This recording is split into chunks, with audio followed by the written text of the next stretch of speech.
साथियों, आप देख रहे हैं बिहार समाचार। आज की पहली खबर, बिहार में 1 करोड़ नए राशन कार्ड बनाने के निर्देश। मुख्यमंत्री सम्राट चौधरी ने राज्य में 1 करोड़ नए राशन कार्ड बनाने के लक्ष्य को जल्द से जल्द पूरा करने का निर्देश दिया है। उन्होंने कहा, पात्र लोगों तक सरकारी योजनाओं का लाभ समय पर और पूरी पारदर्शिता के साथ पहुँचे, यह सरकार की सर्वोच्च प्राथमिकता है।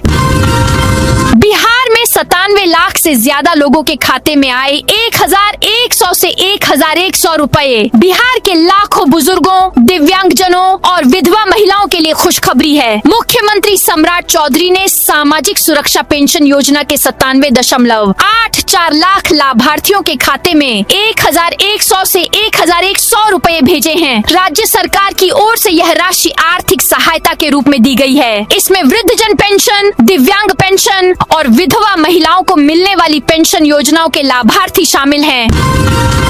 भरत एनकाउंटर पर उठते सवाल के बीच एनडीए की बैठक, नीतीश कुमार भी शामिल हो सकते हैं। बिहार में नई एनडीए सरकार के गठन के बाद शनिवार को मुख्यमंत्री आवास पर एनडीए के सभी घटक दलों की अहम बैठक बुलाई गई है। भरत तिवारी एनकाउंटर पर उठते सवाल, बांकीपुर उपचुनाव के बीच सरकार के कामकाज की समीक्षा और आगे की रणनीति तय करने के लिहाज से बैठक को हम माना जा रहा है।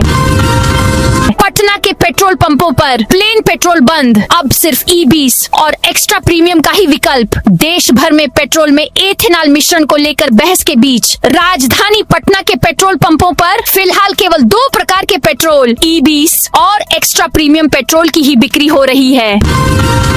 बिहार में 680 करोड़ रुपए की लागत से बनेगा हरिहरनाथ कॉरिडोर। बिहार के सोनपुर की सूरत बदलने वाली है। सोनपुर को आर्थिक बढ़ावा होने के साथ साथ वह एक धार्मिक पर्यटन का केंद्र भी बनने वाला है। सरकार की तरफ से प्रस्तावित हरिहरनाथ कॉरिडोर परियोजना पर काम शुरू हो गया है। इसे लेकर अपडेट है कि प्रशासन की तरफ से जमीन सर्वे और सीमांकन का काम शुरू कर दिया गया है, जिससे लोगों की उम्मीदें बढ़ी हैं।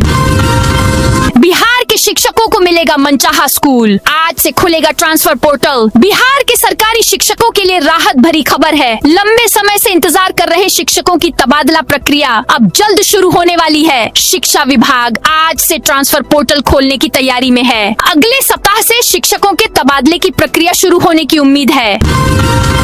बिहार के सरकारी स्कूलों की निगरानी का नया मॉडल, हर महीने गांव जाकर अभिभावकों से मिलेंगे शिक्षा अधिकारी। बिहार शिक्षा विभाग ने सरकारी स्कूलों की निगरानी के लिए नया मॉडल लागू करने की तैयारी की है। अब हर महीने जिला व प्रखंड शिक्षा अधिकारी गांवों में जाकर अभिभावकों से बच्चों की पढ़ाई और शिक्षकों की उपलब्धता पर सीधा संवाद करेंगे। बांकीपुर उपचुनाव के बीजेपी प्रत्याशी पर 10 लाख कर्ज, मकान जमीन नहीं। बांकीपुर उपचुनाव को लेकर सरगर्मी तेज है। गुरुवार को आरजेडी प्रत्याशी रेखा गुप्ता और बीजेपी कैंडिडेट अभिषेक कुमार ने नॉमिनेशन किया। जनसुराज के प्रशांत किशोर 11 जुलाई को पर्चा भरेंगे। भाजपा प्रत्याशी अभिषेक कुमार ने अपने हलफनामे में बताया है कि उनकी पत्नी और आश्रित पुत्र के नाम पर कोई जमीन, मकान या फ्लैट नहीं है। उनके खिलाफ कोई आपराधिक मामला भी दर्ज नहीं है। अब सरकारी दफ्तरों में 50 मिनट से लंबी बैठकों पर पूरी तरह रोक लगा दी गई है। सामान्य प्रशासन विभाग ने guide on conducting effective meetings जारी कर सभी अधिकारियों को इसका पालन करने का निर्देश दिया है। सरकार का साफ कहना है कि जिन समस्याओं का समाधान ईमेल या फोन से हो सकता है, उनके लिए बैठकें बुलाकर समय बर्बाद न किया जाए। अगर बैठक बहुत जरूरी हो तभी इसे आयोजित किया जाएगा। मौसम विभाग ने 17 जिलों में बारिश का अलर्ट जारी किया है। 12 जिलों में ऑरेंज जबकि 5 में येलो अलर्ट है। पटना, बगहा, मुजफ्फरपुर, समस्तीपुर, सुपौल और कटिहार में मंगलवार सुबह से हल्की बारिश हो रही है। बगहा में गुरुवार रात से ही बारिश हो रही है। बारिश की वजह 15 घंटे से ग्रामीण इलाकों में बिजली नहीं है। वहीं नेपाल में हो रही लगातार बारिश से गंडक नदी का जलस्तर बढ़ गया है। वृद्ध वाल्मीकि नगर बराज से 1,05,000 क्यूसेक पानी छोड़ा गया है। बढ़ते जलस्तर को देखते हुए जल संसाधन विभाग ने निगरानी तेज कर दी है। वहीं गोपालगंज सदर प्रखंड के जादवपुर स्थित उच्च माध्यमिक स्कूल में पानी भर गया है।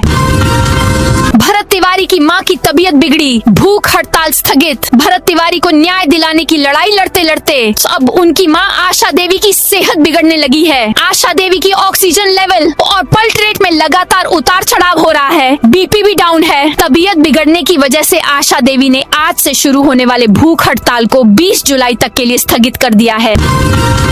सीतामढ़ी की 104 करोड़ ड्रेनेज परियोजना फिर शुरू। सीतामढ़ी नगर निगम क्षेत्र में 104 करोड़ रुपए की स्टॉर्म वाटर ड्रेनेज परियोजना का निर्माण कार्य करीब 6 महीने बाद गुरुवार से फिर शुरू हो गया है। इस परियोजना का उद्देश्य वर्षों से बरसात के दौरान होने वाली जल जमाव की समस्या से शहर वासियों को राहत दिलाना है। यह महत्वाकांक्षी योजना राशि की अनुपलब्धता और परियोजना की डिजाइन ड्राइंग के अनुमोदन में देरी के कारण लंबे समय से बंद पड़ी थी। भागलपुर रेलवे स्टेशन पर पहुंचेगा गंगा जल, 15 करोड़ की लागत से बिछेगी पाइपलाइन। भागलपुर रेलवे स्टेशन पर यात्रियों को अब शुद्ध गंगा जल पीने को मिलेगा। मालदा रेल मंडल द्वारा 6 साल पहले बनाई गई गंगा जल आपूर्ति योजना अब धरातल पर उतरने के लिए पूरी तरह तैयार है। 15 करोड़ रुपए की इस महत्वाकांक्षी परियोजना का जिम्मा कोलकाता की एजेंसी को सौंपा गया है और अगले महीने से इसका निर्माण कार्य शुरू होने जा रहा है। बिना टोल टैक्स चुकाए अगर भागे तो देना पड़ेगा 2 गुना जुर्माना। बिहार में नई टोल टैक्स नीति लागू कर दी गई है। इस नीति के तहत व्यावसायिक गाड़ियों को टैक्स चुकाना पड़ेगा। पिछले दिनों कई स्टेट हाईवे और पुलों की लिस्ट भी जारी की गई थी, जिस पर गाड़ी मालिकों से टोल टैक्स लिए जाएंगे। पथ निर्माण विभाग की ओर से इस नीति को स्वीकृति मिलने के बाद अधिसूचना जारी की गई और हर स्थिति में इस नियम का पालन करने का आदेश दिया गया है। पटना में राजेंद्र नगर टर्मिनल के पास सड़क धंसी, यातायात डाइवर्ट। राजधानी पटना में राजेंद्र नगर टर्मिनल के सामने कुम्हरार से स्टेशन जाने वाले मार्ग पर सड़क धंसने से यातायात व्यवस्था प्रभावित हो गई है। विभाग ने क्षतिग्रस्त हिस्से की मरम्मत शुरू कर दी है और सुरक्षा के मद्देनजर ट्रैफिक को डाइवर्ट किया गया है। राइफल, आधा किलो सोना समेत करोड़ों की संपत्ति की मालकिन है आरजेडी कैंडिडेट रेखा गुप्ता। बांकीपुर उपचुनाव को लेकर 30 जुलाई को वोट डाले जाएंगे। इस बीच आरजेडी कैंडिडेट रेखा गुप्ता और बीजेपी के कैंडिडेट अभिषेक कुमार ने गुरुवार को नामांकन किया। नामांकन के दौरान उन्होंने हलफनामे में पूरी संपत्ति की जानकारी दी। आरजेडी कैंडिडेट रेखा गुप्ता के हलफनामे के मुताबिक वह गहने की शौकीन है और उनके पास एनएपी बोर राइफल भी है।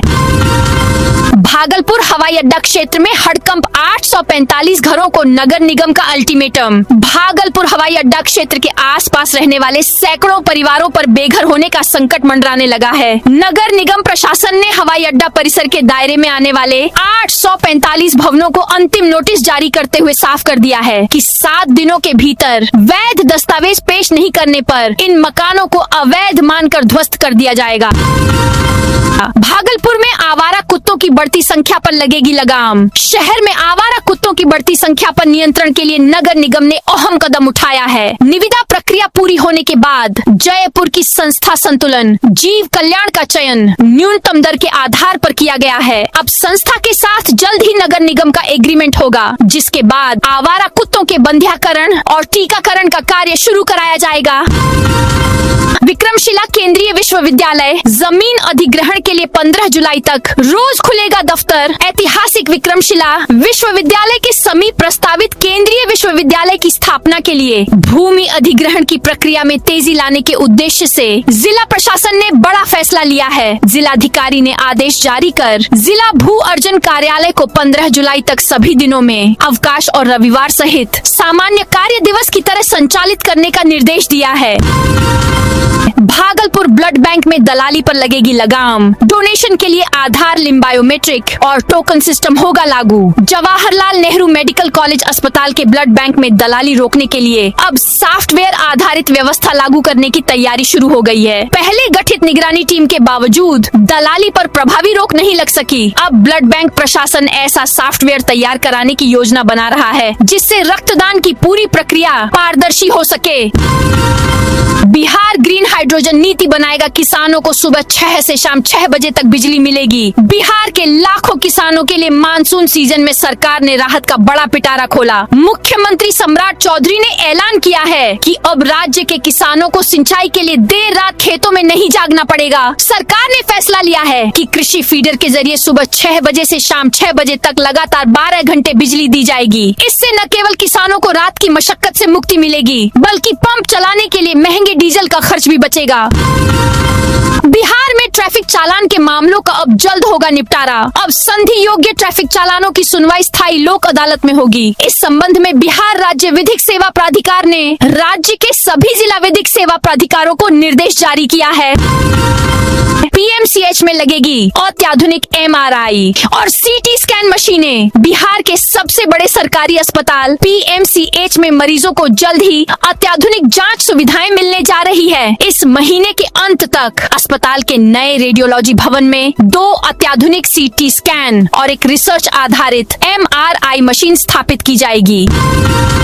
कोचिंग विवाद में खान सर की जमानत पर फैसला टला। पटना के चर्चित कोचिंग विवाद मामले में आज फैजल खान और दोनों बॉडीगार्ड के केस पर फिर सुनवाई टल गई है। कोर्ट ने सभी पक्षों को सुनने के बाद 13 जुलाई तक फैसला सुरक्षित रख लिया है। खान के वकील अरविंद कुमार ने इसकी जानकारी दी। इससे पहले कल कोर्ट की ओर से सुनवाई के दौरान फैजल खान उर्फ खान सर की क्रिमिनल हिस्ट्री की मांग की गई थी।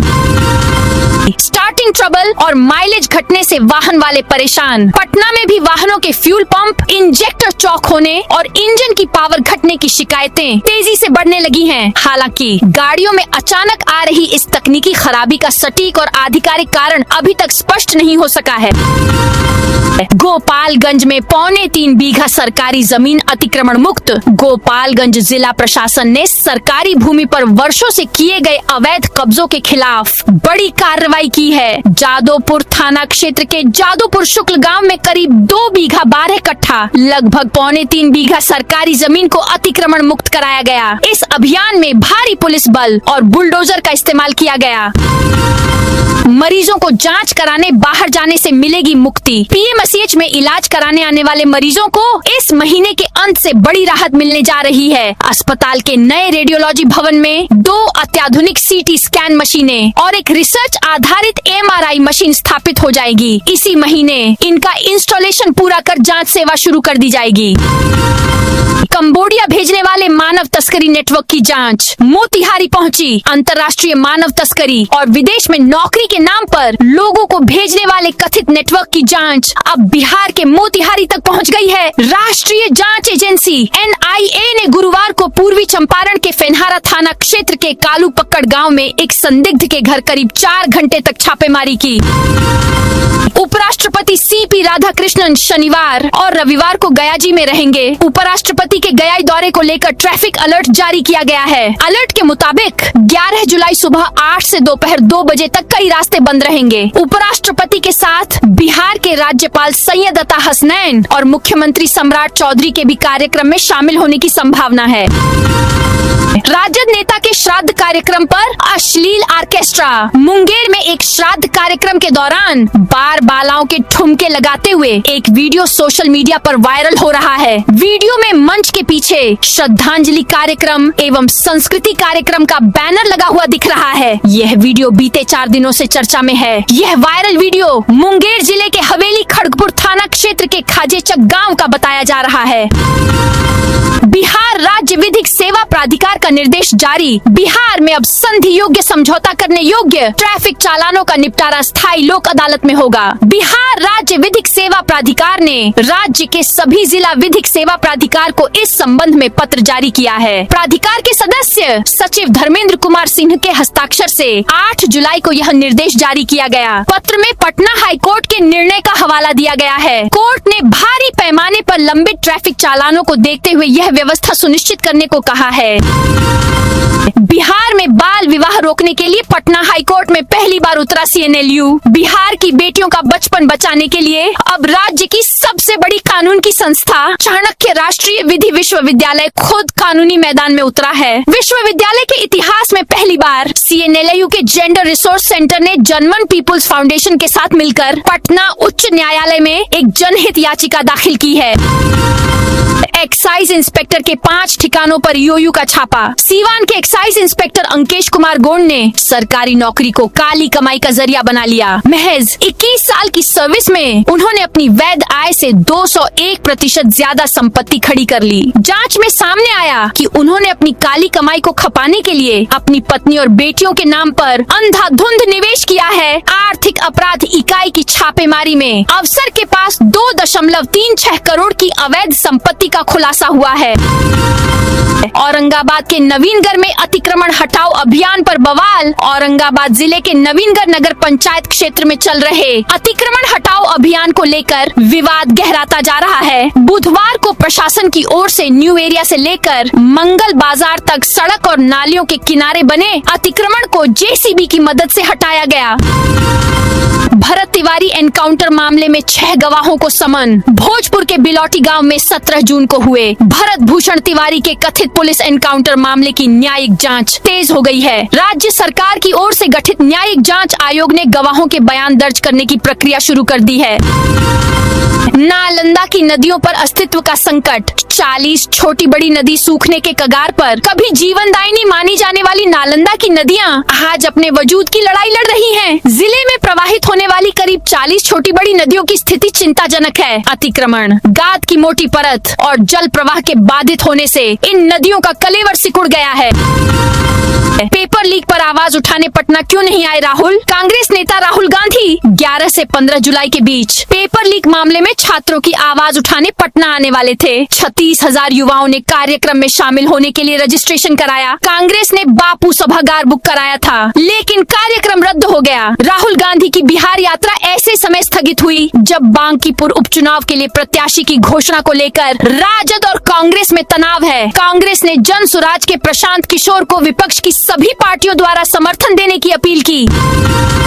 जमुई में बंदर का हिंदू रीति रिवाज से अंतिम संस्कार। जमुई जिले के खैरा प्रखंड के नवडीहा गांव में गुरुवार को एक अनोखी घटना सामने आई। यहां ग्रामीणों ने एक मृत बंदर का पूरे हिंदू रीति रिवाज के साथ अंतिम संस्कार किया। इस दौरान ढोल बाजे के साथ शव यात्रा निकाली गई, जिसमें बड़ी संख्या में ग्रामीण शामिल हुए।